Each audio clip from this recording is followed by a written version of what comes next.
Hi friends, എല്ലാവർക്കും good morning. എല്ലാവർക്കും ഇന്നത്തെ സ്റ്റോറിയുടെ റിവ്യൂയിലേക്ക് സ്വാഗതം. ഇന്നത്തെ നമ്മുടെ കഥയിലാണെങ്കിൽ പ്രകാശിൻ്റെ അടുത്തേക്ക് കിരണുമാണെങ്കിൽ അതുപോലെ ബൈജുവും വരികയാണ്. കിരണാണെങ്കിൽ ചോദിക്കുന്നുണ്ട്, വിക്രം വന്നായിരുന്നു അല്ലേ എന്ന്, എങ്ങനെയുണ്ടെന്നൊക്കെ ചോദിക്കുന്നു. ആ സമയത്ത് അമ്മൂമ്മ പറയാണ്, വിക്രമിൻ്റെ കിടപ്പ് കണ്ടാൽ സഹിക്കാൻ പറ്റുന്നില്ല എന്ന് പറയാണ്. കല്യാണിയെക്കുറിച്ച് ഒരു വിവരവുമില്ല എന്ന് പറഞ്ഞിട്ട് വിഷമിക്കുന്നു. പെട്ടെന്ന് സോണി പറയാണ്, ഞാൻ അവളെ ഒന്ന് ശരിക്കും സ്നേഹിച്ചു വരികയായിരുന്നു, അവൾക്ക് എന്താണ് പറ്റിയെന്ന് ചോദിക്കുകയാണ്. കിരൺ പറയുകയാണ്, സോണി മോൾക്ക് ഇപ്പോൾ തന്നെ ഒരുപാട് ഷോക്കായി, അതുകൊണ്ട് ഒരുപാട് ടെൻഷൻ എടുപ്പിക്കുന്നില്ല. എല്ലാവരും ഈ വീട്ടിൽ വിചാരിച്ചിരിക്കുന്നത് കല്യാണി മരിച്ചെന്നാണ്. കല്യാണിയുടെ അമ്മയോട് ചോദിക്കുകയാണ്, സോണി മോളുടെ എന്താ കാര്യങ്ങളൊക്കെ പറയാഞ്ഞതെന്ന്. കിരൺ ആണെങ്കിൽ ബൈജുവിനോട് പറയണം മരിച്ച കല്യാണിയുടെ ബോഡി എടുത്തുകൊണ്ട് വരാൻ. ബൈജു ആണെങ്കിൽ കല്യാണിയും കൂട്ടി വീട്ടിലേക്ക് വരുന്നു. അമ്മൂമ്മയ്ക്കും പ്രകാശനുമാണെങ്കിൽ കല്യാണിയെ കാണുന്നതും ശരിക്കും ഷോക്കാകുന്നു. കിരൺ പറയണ, കൊല്ലാൻ ആളെ വിട്ടവരും ഇവളെ കണ്ട് ഞെട്ടിപ്പോയിരിക്കുകയാണ്. കൊല്ലാൻ ആളെ വിട്ടായിരുന്നു കന്യാകുമാരി, പക്ഷെ അവരുടെ ഉദ്ദേശമൊന്നും നടന്നില്ല എന്ന് പറയുന്നു. ബൈജു പറയാണ്, കല്യാണി ഒന്ന് തൊടാൻ പോലും അളിയൻ സമ്മതിച്ചില്ല എന്ന്. കല്യാണിയുടെ അമ്മ പറയണം, മോളെ കാണുന്നതിന് മുമ്പ് ഇവിടെ ഭയങ്കര സ്നേഹമായിരുന്നല്ലോ മുത്തശ്ശിക്കും പ്രകാശേട്ടനും, ഇപ്പോഴെന്താ മോളെ കണ്ടിട്ട് സ്നേഹമൊന്നും തോന്നുന്നില്ല എന്ന് ചോദിക്കുന്നു. സോണിയാണെങ്കിൽ ചോദിക്കുന്നുണ്ട്, എനിക്കൊന്നും മനസ്സിലാകുന്നില്ല എന്താണ് ഉണ്ടായതെന്നൊക്കെ. കിരണാണെങ്കിൽ എല്ലാ കാര്യങ്ങളും വിശദമായിട്ട് പറയുന്നു, ഇതിൻ്റെ എല്ലാം പിന്നിൽ സരിയുമായിരുന്നെന്നൊക്കെ. പ്രകാശനപ്പോൾ പറയാണ്, ഈ കാര്യങ്ങളെക്കുറിച്ചൊന്നും എനിക്കറിയില്ലായിരുന്നുവെന്ന്. കല്യാണിയുടെ അമ്മയപ്പോൾ പറയണം, മുത്തശ്ശിയും പ്രകാശേട്ടനും സംസാരിക്കുന്നത് ഞാൻ കേട്ടതാണെന്ന്. സോണി അപ്പോൾ ചോദിക്കുകയാണ്, നിങ്ങളൊക്കെ എത്ര പഠിച്ചാലും നന്നാകില്ലേ എന്ന്. കിരൺ അപ്പോൾ പറയാണ്, ഈ ജന്മം ഇവരൊന്നും മാറാൻ പോകുമെന്ന് എനിക്ക് തോന്നുന്നില്ല എന്ന്. ഇയാളൊന്ന് വന്നേ എന്ന് പ്രകാശനോട് പറഞ്ഞിട്ട് വെളിയിലേക്ക് വിളിക്കുകയാണ്. കിരണാണെങ്കിൽ പ്രകാശനോട് പറയുകയാണ്, നിങ്ങൾ ചെയ്ത തെറ്റിൻ്റെ എല്ലാ വീഡിയോസും എൻ്റെ കയ്യിലുണ്ട്, ഇപ്പോൾ ഇവിടെ എല്ലാവരുമുണ്ട്, ഞാൻ കാണിച്ചു കൊടുക്കണമെന്നൊക്കെ ചോദിക്കുന്നു. പ്രകാശൻ അപ്പോൾ പറയുന്നുണ്ട്, ചതിക്കരുതെന്ന്. കിരൺ ചോദിക്കുകയാണ്, നിങ്ങൾ എന്തിനാണ് കല്യാണി മരിച്ചെന്ന് കരുതി സന്തോഷിച്ചതെന്നൊക്കെ. പ്രകാശൻ പറയുകയാണ്, സരയുവാണ് എന്നോട് പറഞ്ഞത്, സത്യമാണോ എന്നറിയാത്തത് കൊണ്ടാണ് ആരോടും പറയാഞ്ഞതെന്നൊക്കെ പറയുന്നു.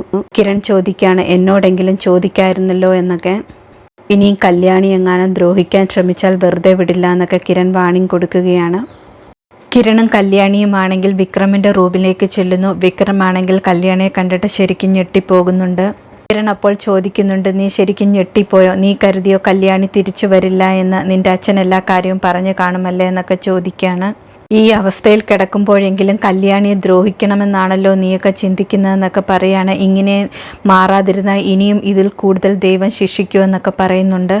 കല്യാണി അപ്പോൾ പറയുന്നുണ്ട്, നിനക്ക് അപകടം വന്നപ്പോൾ തൊട്ട് അമ്പലത്തിൽ നിനക്ക് ആപത്തൊന്നും ഉണ്ടാകല്ലേ എന്നും പറഞ്ഞ് കരഞ്ഞ് പ്രാർത്ഥിക്കുകയാണെന്നൊക്കെ. നിങ്ങൾക്കൊക്കെ നല്ലത് വരണമെന്ന് മാത്രമാണ് ഞാൻ ആഗ്രഹിക്കുന്നത്, പക്ഷെ നിങ്ങളൊക്കെ ആഗ്രഹിക്കുന്നത് ഞാൻ മരിക്കണമെന്നാണ്. കിരൺ പറയുകയാണ്, ഇവളെയും കൊണ്ട് ഞാൻ എൻ്റെ വീട്ടിലേക്ക് പോവുകയാണ്, ഇന്നോ നാളെയോ ഞങ്ങളുടെ താലികെട്ട് നടത്തണമെന്ന് ആഗ്രഹമുണ്ടെന്നൊക്കെ പറയുന്നു. ഇനിയും ആ ചടങ്ങ് താമസിപ്പിച്ചാൽ ഇനിയും ഇവളെ കൊല്ലാൻ വേണ്ടി ആൾക്കാർ ശ്രമിക്കുമെന്നൊക്കെ പറഞ്ഞിട്ട് കിരൺ ആണെങ്കിൽ കല്യാണിയും വിളിച്ചുകൊണ്ട് അവിടെ നിന്ന് പോകുന്നു. കല്യാണിയുടെ അമ്മയാണെങ്കിൽ പ്രകാശനും അമ്മൂമ്മയും കുറ്റപ്പെടുത്തുകയാണ്, മോള് മരിച്ചെന്ന് കരുതി നിങ്ങൾ പായസം വരെ ഉണ്ടാക്കിയില്ലേ എന്നൊക്കെ ചോദിച്ചിട്ട്. കിരണും കല്യാണിയും അവിടേക്ക് വരുമ്പോഴാണെങ്കിൽ ബൈജു പറയുന്നുണ്ട്, കല്യാണി മരിച്ചെന്ന് കരുതിയാണെങ്കിൽ രണ്ടുപേരും പായസം ഉണ്ടാക്കി സദ്യ ഉണ്ടാക്കി കഴിക്കുകയൊക്കെ ചെയ്തെന്ന്. കിരണിനെ ആണെങ്കിൽ അമ്മ ഫോൺ ചെയ്യുകയാണ്, കല്യാണിയെ കൂട്ടിയിട്ട് പെട്ടെന്ന് തന്നെ വരാൻ പറയുന്നു. കിരൺ ഫോൺ വെച്ചതിന് ശേഷം പറയാണ്, അമ്മയാണ് വിളിച്ചത്, കല്യാണിയെ കൂട്ടിയിട്ട് വരാനാണ് പറഞ്ഞിരിക്കുന്നത്. ഇവളെ ചിലപ്പോൾ ആശ്വസിപ്പിക്കാൻ വേണ്ടിയായിരിക്കും, ചിലപ്പോൾ ഇന്ന് തന്നെ ഇവളെ വിവാഹം കഴിക്കാനും പറയും. കിരൺ പറയാണ്, ഇതിൻ്റെ പേരിൽ കല്യാണിയോടോ കല്യാണിയുടെ അമ്മയോടോ എന്തെങ്കിലും പെരുമാറാൻ ശ്രമിച്ചിട്ടുണ്ടെങ്കിൽ താൻ വിവരം അറിയുമെന്ന്. എല്ലാവരും പോയി കഴിഞ്ഞിട്ട് മുത്തശ്ശിയാണെങ്കിൽ പ്രകാശനോട് ചോദിക്കുകയാണ്, ഇന്ന് അവളുടെയും വിവാഹം നടക്കുമോ എന്ന്. അപ്പോൾ പ്രകാശൻ പറയാണ്, ഒന്നും ചെയ്യാൻ പറ്റാത്ത അവസ്ഥയാണ്, കൈകൾ കൂട്ടിക്കെട്ടിയിരിക്കുകയാണെന്നൊക്കെ. ധോണിയാണെങ്കിൽ വിക്രമിൻ്റെ അടുത്ത് വന്നിട്ട് പറയാണ്, നിൻ്റെ അച്ഛനും മുത്തശ്ശിയൊക്കെ എന്താണ് ഇങ്ങനെ ആയിപ്പോയത്? ഇവരൊന്നും ഈ ജന്മം നന്നാകാൻ പോകുന്നില്ല എന്നാണ് തോന്നുന്നത്. അവരോടൊപ്പം നീയും ഉണ്ടായിരുന്നോ എന്നൊക്കെ ചോദിക്കുന്നുണ്ട്. കല്യാണിയാണെങ്കിൽ ദൈവത്തെ ഒരുപാട് വിളിക്കുന്നതാണ്, അതുകൊണ്ട് അവളെ ദൈവം അങ്ങനെയൊന്നും കൈവിടില്ല, അവളെ ദ്രോഹിക്കുന്നവർക്കെല്ലാം നാശം മാത്രമേ സംഭവിക്കത്തുള്ളൂ. ഇനിയെങ്കിലും അതൊക്കെ മനസ്സിലാക്കി ജീവിച്ചില്ലെങ്കിൽ എല്ലാവർക്കും നഷ്ടങ്ങൾ മാത്രമേ ഉണ്ടാകത്തുള്ളൂ എന്നൊക്കെ സോണി പറയുകയാണ്.